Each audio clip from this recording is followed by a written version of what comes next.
I dag vil jeg gerne vise jer, hvordan man opretter et produkt ind i Flexbox Backoffice. Vi starter fra forsiden her med at gå ind i produktkatalog ude i venstre side her. Vi folder selvfølgelig ud og trykker på produkter. Når vi går ind i produktkataloget her, og vores produkter, får vi en lille tabeloversigt over alle de produkter, vi har. Vi har nogle søgningsfunktioner oppe i toppen her til at filtrere efter nogle forskellige funktioner. F.eks. visningsgrupper, brands, kampagner osv. Vi har selvfølgelig også nogle sorteringsmuligheder med kolonne navnene. Men ellers opretter vi bare vores produkt. Vi trykker på den blå knap over i højre hjørne her for at oprette vores produkt. Vi har nogle felter, der skal udfyldes, når vi er på oprettelsessiden her. De er alle sammen markeret med en lille rød stjerne. Også to felter, som faktisk udfylder automatisk typisk, vil være produktnummeret, og lidt længere nede her, som er visningsgruppen. Produktnummeret, den udfylder vi selv ved at plusse et et-tal til hvert produktnummer, man allerede har. Så når man opretter produkter manuelt lige så stille, så tæller den selv opad for en. Så den behøves man typisk ikke at røre ved. Så det vil sige, næste gang jeg trykker på, vil den sige 162 til sidst. Som navn, så tager vi bare en hurtig ting. Så vi siger, vi vil gerne have en t-shirt. Der. Og den tager vi bare som størrelse M, som medium. Og den er grøn som farve. Noget andet vi kunne vælge, hvis vi havde sat det op, det er selvfølgelig noget leverandør. Hvis man har nogle leverandører, man gerne vil bemærke sin vare med, kan man trykke det ind. Vi kan sætte en pris ned i næste del. Så vi giver den pris, det er 50 kroner for den her t-shirt. Og så kan vi give den en kostpris. Og det her tilfælde siger vi bare, det er 20 kroner for den her. Så får vi en lille udregning med hvad vores bruttoavance er, både i kroner og så også i procent. Vi kan sætte en stregkode på, hvis vi har en fra vores leverandør. Hvis vi ikke har det, og har måder til at udskrive en stregkode på, kan vi trykke på generere stregkode, så genererer systemet selv en stregkode, der er gyldig herfra. Videre nedenunder har vi avancerede indstillinger.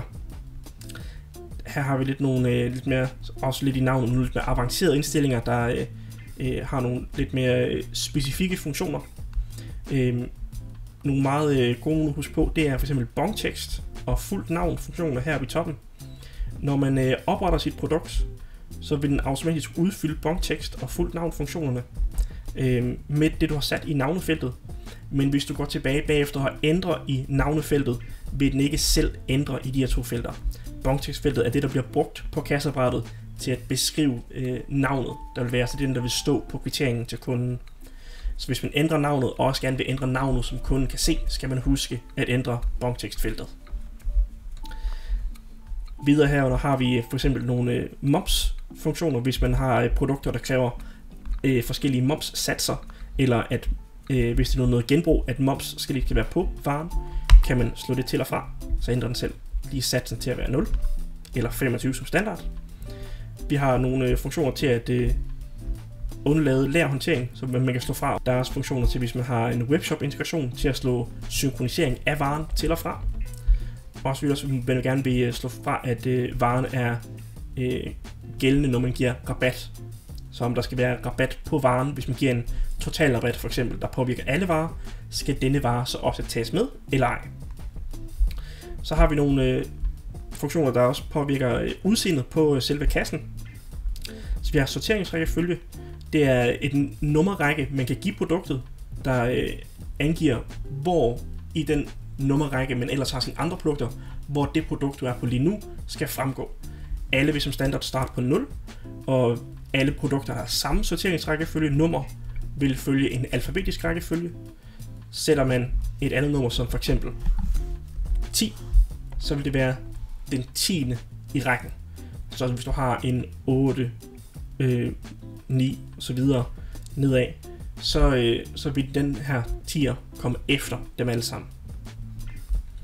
Vi har næste funktion er visuel PLU på kasse. Den bestemmer, om du får den fysiske produktknap på kassen eller ej. Så slår du den fra, så vil du ikke have en produktknap, man kan trykke på. Er den slået til, så vil det selvfølgelig være en. Den bestemmer ikke, om produktet er synlig i søgning eller ej. Den bestemmer kun, om produktknappen er på kassen eller ej. Så kan vi vælge om, hvad farven skal være på produktet. Vi har sådan en lille farvevælger. Vi har sådan en hexadecimal kodetal, så hvis man kender noget hexadecimal farvetal, kan man selvfølgelig sætte sin meget specifikke farve ind der, eller man kan bare trække den lille pointer her rundt til en farve, man synes, der er pæn. Hvis man gerne vil have noget følgeprodukt med i et produkt, hvis det fx er en flaske eller en dåse af en drikkevare, hvor man skal have noget pant med, kan man bruge følgeproduktfunktionen til at tilføje den pant med i varen, så når man tager den vare, ryger det med.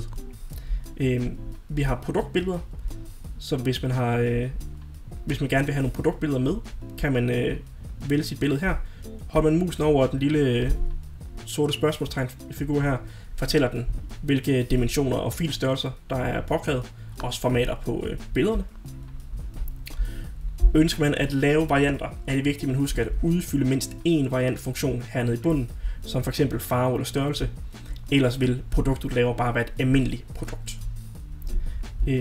Jeg laver ikke nogen varianter i det her tilfælde, for det her er bare en almindelig t-shirt, der er sat som medium, så jeg trykker bare på opret, og så har vi lavet produktet her. Så kommer det frem øverst i vores liste, og det er der, vi kan se de sidst redigerede eller oprettede produkter.